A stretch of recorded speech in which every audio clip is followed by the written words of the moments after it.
Hello and welcome today to the Wi-Fi Texas Explainer video series. Today we're going to talk about powering Hikvision or Swan or similar 12 volt PoE cameras. If you look at the back of a Hikvision camera, you see where it says 12 volt PoE as the input voltage. What this actually means is that the camera is powered using the 2.1 millimeter connector with a conventional wall wart type of transformer. But when powered over the Ethernet cable, we actually use 48 volts.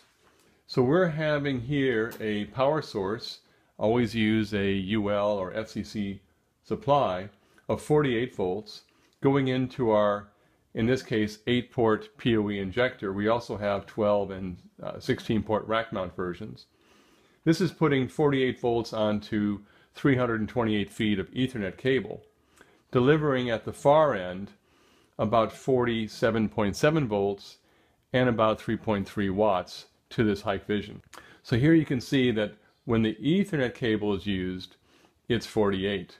We can also power the Swan camera, and in the case of the Swan camera, it says 12 volt DC and has no mention that it actually is PoE enabled. But in fact, it is a PoE camera.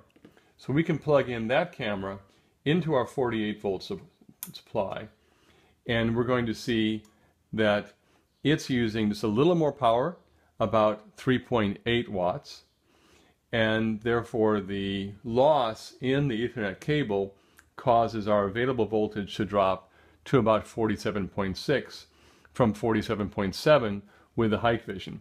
That's immaterial because these cameras will work down to an input of 44 volts. If the voltage input here drops below 44 volts, then these cameras would not power up. And for this reason, supplying 12 volt onto the Ethernet cable simply doesn't work. If you want to use 12 volt, you have to use the DC connector. But why do that when a very low loss operation is possible at 48 volts?